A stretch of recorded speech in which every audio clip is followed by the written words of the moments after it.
Of Blood and Steel, written by Seymour Zainali, narrated by James Lawrence. Chapter 9. The Company of Fleeing Men. A thick smog of smoke and damp air moved around the camp, creeping into even the tiniest crevice. The uncomfortable air was freezing, but the smoke was gritty and harsh. Arda sat by the fire and could hear a loud noise somewhere deep within the cave, but she couldn't identify it. Her hands and feet were bound together, and she was surrounded by both young and old men. A slender man tended the fire. His hair was very thin and swooped over to one side. When he noticed her peeking in his direction, he paused and leered at her. He was dressed in rags that exposed his chest. As he raised his axe, she noticed his ribs popping out through his paper-thin skin. He seemed gaunt. Arda looked away at the 3 sleeping dogs in the far corner and shuddered. She did not dare raise her eyes in his direction for several minutes. "Get back to work with that fire, and stop staring at the girl. You're making her uncomfortable," a deep voice croaked at him. Arda glanced in the direction of the voice and saw a tall, stocky man. He was dressed in costly but worn-down armor and had his long, dark hair slicked back. He was cleaner and tidier than the other men, with a smooth, well-maintained mustache. A longsword hung from a thick leather belt, along with other weaponry, including a whip. He wore a full-length fur cloak over his shoulders and sturdy boots that were a little worn. A younger man stood next to him. He was shorter, not as brawny, and much older than her. He was also well-kept and wore expensive armor. He peered from around the larger man and smirked. "Aren't you too old for her anyway?" he said to the man tending the fire. The man tending the fire screwed up his face. "Watch your tongue while it's still attached to you, Marwin," he said through gritted teeth. "Enough! You're scaring our guest," the brawny soldier yelled. Both men stopped and looked over at him. "We're on the same side here, brother." The older man turned around and began chopping more wood for the fire. "You don't always have to fight my battles," Marwin told him, but the man's attention was drawn towards Arda. "This wasn't a battle," the man clarified. "You know what I mean. I could have handled it myself. I'm not afraid of him," Marwin pointed out. "Did I say anything of the sort?" "No, but your actions did." "Listen, we're all here for the same reasons. Our fight isn't with each other." "You should be telling him that," Marwin objected as he glanced at the man tending the fire. A loud, clear whistle echoed, interrupting their conversation before the man continued. "We can talk about this later.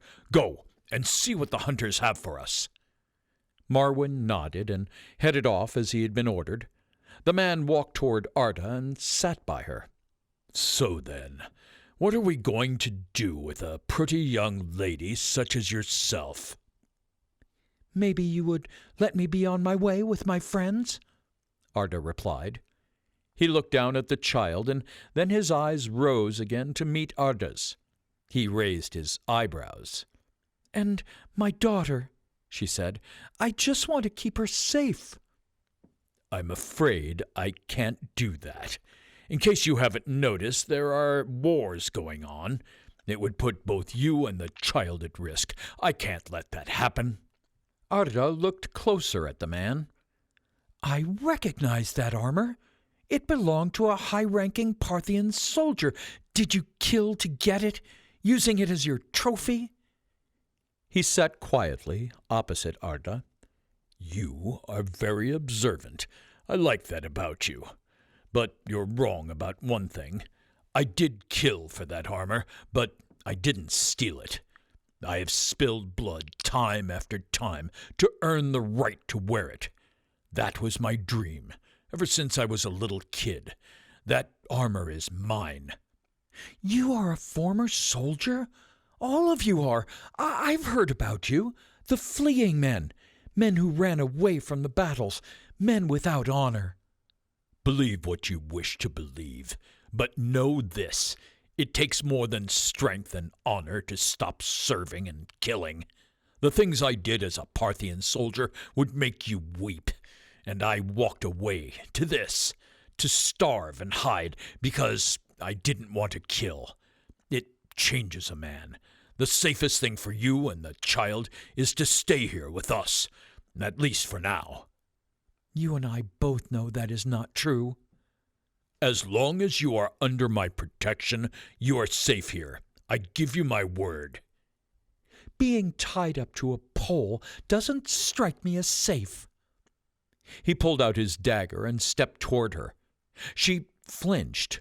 His face was in hers. He cut the bonds from her wrists and ankles. "Don't confuse my manners for weakness," he warned before leaving. Arda sighed and stretched her legs. The mud below her feet was soft, and when she set down her dainty feet, she could feel her shoes sinking as the mud tried to swallow them. The child started to move around. He played with his dagger, spinning it around his fingers. "I am anticipating your friends will come for you. I know I would for any of my men. They are like brothers to me. We fled because we refused to follow orders. We are all men stripped of our honor, but it doesn't mean we lack compassion." "Is this what you reduced yourself to, lurking in the shadows and ambushing innocent people?" Arda snapped. "We aren't murderers. If we were, you wouldn't be here right now. No women, no children. But I also have more than 24 starving, tired men to keep in line." He stood up. "We stay here and take what we can from the forest, but sometimes that's not enough."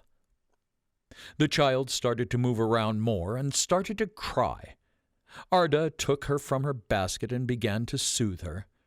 "She's hungry," Arda said. "She needs milk. There was a bottle in my satchel, but my satchel has been taken." "I'll get it," he said. He made his way to Arda's satchel. A few men near the tent shouted about the child's screaming.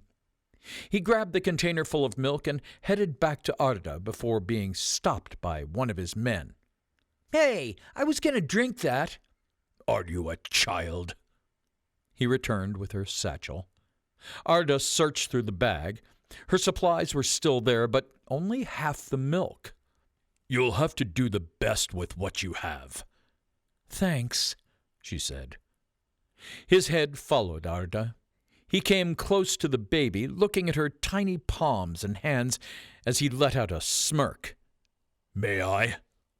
He gently and slowly extended his hands toward Arda, gesturing for her to pass him the baby. She nodded in approval. He put his dagger on the table and gently picked up the child. Arda watched him feed the baby, grinning. "I am Arda. What's your name?" she asked. "Tarlan! Tarlan!" Marwyn shouted, returning from his duties. "I am needed elsewhere," Tarlan said as he handed the child back to Arda. Tarlan hurried off into the distance while Arda sneakily grabbed the dagger. She watched as Tarlan approached a small group of men around a fire. A man walked forward and showed him the opening to his bag. "Any luck?" Tarlan asked. "No meat today," one of the men said, handing the bag to Tarlan. Tarlan shook the bag upside down. Berries and mushrooms spilled out and rolled along the ground. Arda looked at the mushrooms. They were the mushrooms that Balak had warned her about. "That's it?" Tarlan asked. "This is all we have." Tarlan sighed. "This won't be enough till morning." Arda watched as one man picked up one of the mushrooms and said, These would go well with the leftover nuts." As he started to reach for a bite, Tarlin grabbed his hand. "Careful! You don't know if they're edible. You wouldn't want to get poisoned, would you?" Tarlin said to the man. "So, give it to the dogs?" "I have a better idea," replied Tarlin. Tarlin grabbed one of the mushrooms and walked toward Arda, asking, "Arda, do you know if these are poisonous?" "They look like any other mushrooms. No reason to think otherwise," Arda said. "Then you wouldn't mind eating one for me?" He offered her a mushroom. Arda accepted. She didn't want to alarm them. She carefully took a bite from the bottom and began to chew. "Good," Tarlin said. He signaled to the other men. "Tie her up and put her back in the tent. Keep an eye on her," he instructed. "If she doesn't get sick in a couple of hours, we might have something to eat tonight." "What about the child?" Arda called to Tarlin. "I'll keep her safe," he answered. He moved in closer. "As long as you behave." He was close enough to whisper in her ear. She could smell his hot breath. A man walked over, and without saying a word, he threw Arda over his shoulder and dropped her in the tent. Tarlin disappeared with the child. Arda sat quietly in the tent. She looked around, but with her feet and hands bound, she was going nowhere. The man was distracted with what was going on by the fire, so Arda lowered her wrists and started to rub the binding against the dagger she'd hidden under her belt. "The mushrooms and berries aren't enough. Some of us haven't eaten in a week," one of the men protested. "What about that funny-looking horse?" a man behind him asked. "We've never seen anything like it. It must have come from the mystic forest. Those weird-looking things always come from there. We might have better luck selling it. If we eat it, it'll keep us alive for a day, but sell it, and we can be fed for a whole week." The crowd got quiet before the sound of barking echoed in the cave. "What about the dogs?" the youngest of them said. The two grown men with dogs stood with their heads down. The fire was roaring and flickering yellows, oranges, and reds. A quick severing motion, and two hairy canine heads rolled forward. As their bodies collapsed to the floor, blood seeped out and pooled on the ground. The youngest man was ready to cut the last dog when Tarlin intervened. "Not him," he protested. "It's my dog. If anyone's going to be doing it, it's going to be me." Tarlin headed out of the cave behind the waterfall and wandered through the trees with his dog, away from the other men. He threw a stick. "Get it, Roshan." The dog ran to fetch the stick and dropped it at Tarlin's feet, wagging his tail. "Good boy," Tarlin told him and crouched down, stroking the dog's head.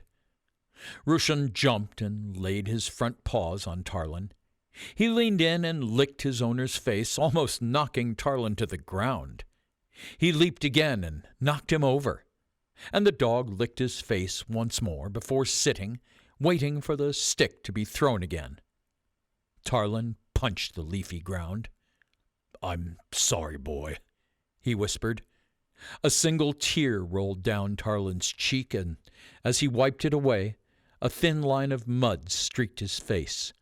Tarlin grabbed a dagger from his belt. Arda had been working on her binds for some time now, and she was down to the last one when Tarlin returned to camp with a dead, skinned animal. The men sat around the fire and waited for the meat to cook. A bitter smell filled the air, and the mood was solemn. When the food was ready, the men walked slowly and silently to get their food. For some, it became too much, and they had to retreat. Arda sat in the tent as the men feasted. Only Tarlin refused to eat the meat. He sat between the tent and the fire alone, staring at the ground beneath him. He saw a foot and looked up to see Marwyn staring down at him. Marwyn sat next to him and whispered, You should eat something. I lost my appetite. Guys told me you were looking for me earlier. I was. Is it about what happened between Yashar and me? No, forget that. Then what is it? Tarlin didn't reply. Are you going to keep me guessing? Remember the girl we brought? She has a child. A child? What do you plan to do with the child? Marwyn questioned Tarlin. Not me. Us. We can raise her. In here? You can't be serious. Why not? Just think about it. Isn't this what we always wanted? To be a real... Tarlin stopped talking for a moment while one of his men passed by. We could be a real family.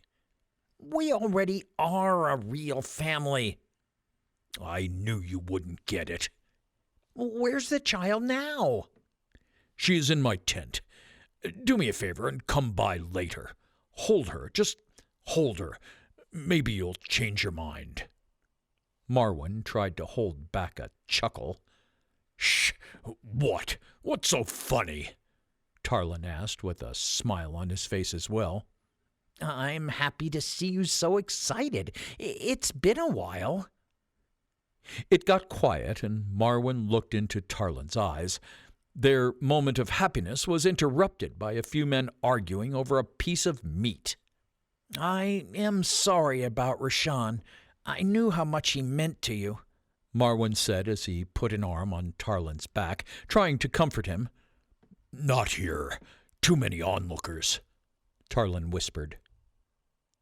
Balak and Ziyah made their way through the forest. They followed the path, weaving around trees. I can't believe you never wore a helmet, Ziyah said. They obscure my vision.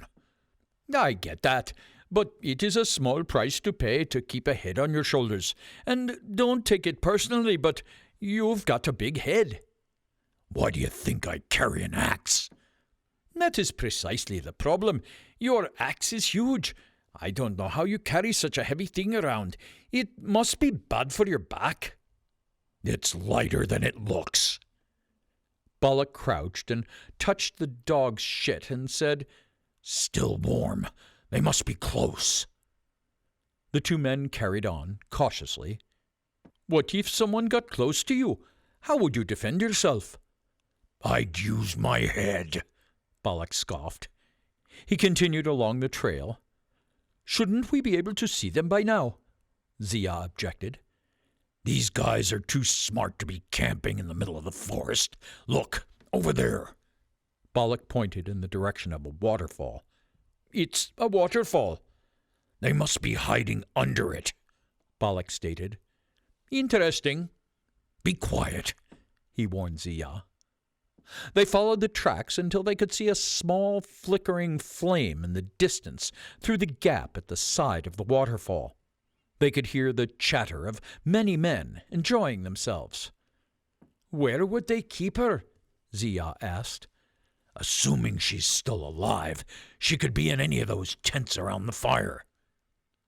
They hid in the bushes and waited for around an hour until it was pitch black.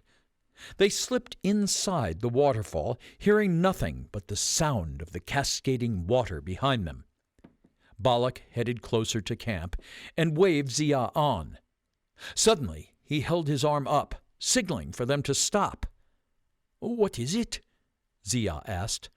We're not alone, Balak told him. We're surrounded. Balak felt for his double-headed axe and charged closer to the camp. Arrows were fired at his feet, and men appeared from behind trees and bushes. Balak and Ziyah formed up, back to back, as the angry bandits circled them. Balak raised his axe, ready for battle. Any bright ideas? Balak growled to Ziyah. A few, Ziyah said to Balak before addressing the whole crowd. Listen to me. Give us back what you have taken from us, and I promise none of you will get hurt. The men looked at Ziyah, and then to Tarlin, who lowered his weapon and started laughing. The rest joined him. Balak gave Ziyah a stern look. "I thought that would work," Ziyah said. Tarlin teared up from laughing, and after he was done, he ordered his men to attack. The men slowly began approaching the duo. "What's the plan? What's the plan? You take the half on your right, and I take the half on your left?" Ziyah asked. "You don't even have a sword," Balak groaned. Suddenly, the men held onto their stomachs and started to drop their weapons and fall to the ground. Balak gave Ziyah a look, and Ziyah shrugged. One of the men shook violently, then another and another. They continued to moan and double over on the ground in pain. Balak swung his axe at a stumbling man. His head dropped from his shoulders and rolled across the ground.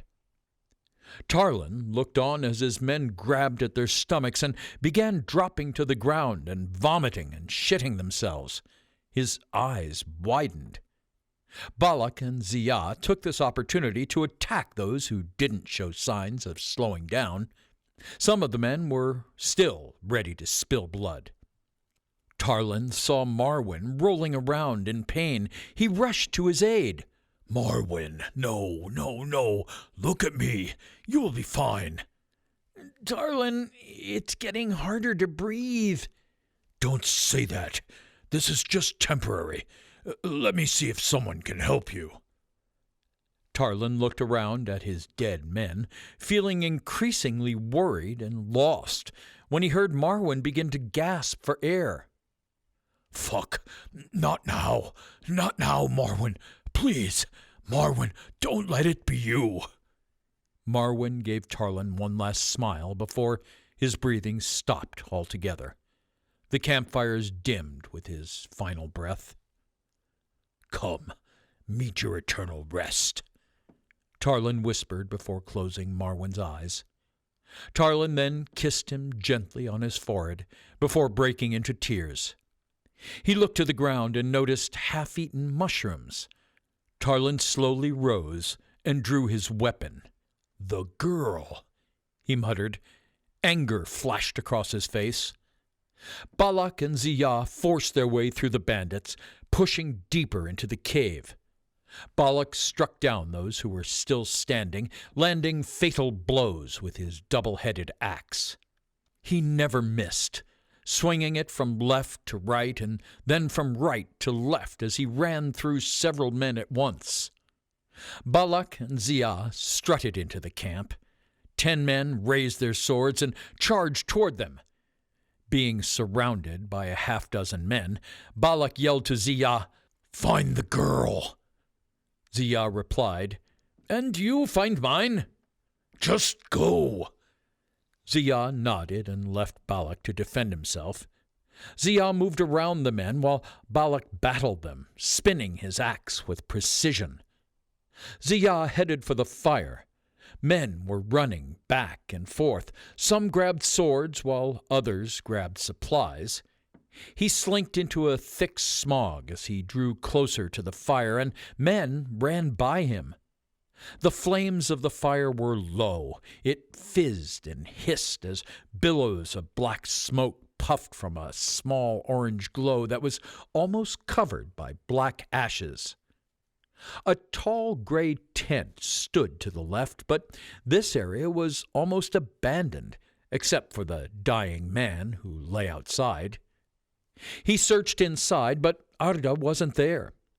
He was about to leave in a hurry when he bumped into her. "Arda, you're alive? We are here to save you." "Save me? Who's going to save you? And where is Balak?" she questioned. "Don't worry about that. Balak can handle himself. Where is the child?" "Tarlin took her from me." "Who is Tarlin?" "He is their leader." They walked with speed toward the sounds of clashing swords nearby.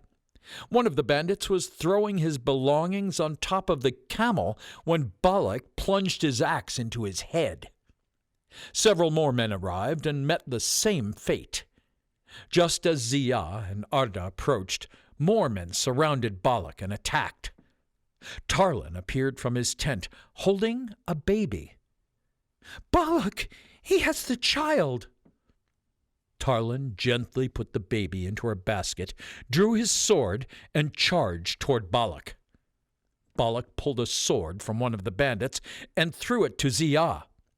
To Balak's amazement, Ziyah turned it around to fight, keeping the pointy end facing himself and thrusting the handle toward the bandit.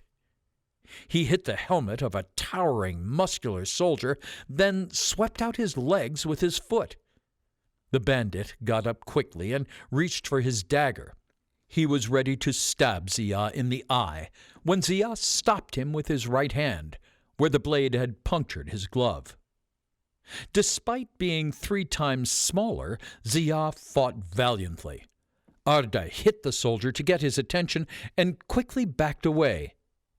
Ziyah reached for dust on the ground and threw the powder into the man's eyes. Ziyah was now holding a dagger.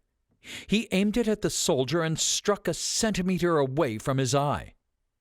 Ziyah started to thrust the knife forward, using all of his weight, but the man began lifting Ziyah. The edge of the knife began to slip farther away from the man. Realizing that his plan wouldn't work, Ziyah simply let go of the knife, dropping it onto the man's face and piercing his left eye. Meanwhile, Tarlin tried to hit Balak with the pommel of his sword, but Balak caught his arm and hit Tarlin in the nose with his head. Balak swirled his axe at Tarlin, who expertly dodged several attacks in a row. But the last one he had to block with his shield, which broke, pushing him several meters away. Tarlin's sword swung at Balak, and it chinked against Balak's axe. Balak thumped his fist into Tarlin's nose.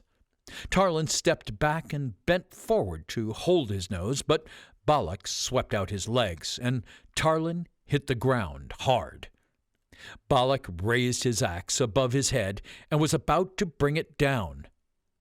"Balak, no!" Arda yelled. "Don't kill him, please!" "They would not do the same for us," Balak said. "I know, but that's not how we do things." He took a step back, and Tarlin rose to his feet. "Come back.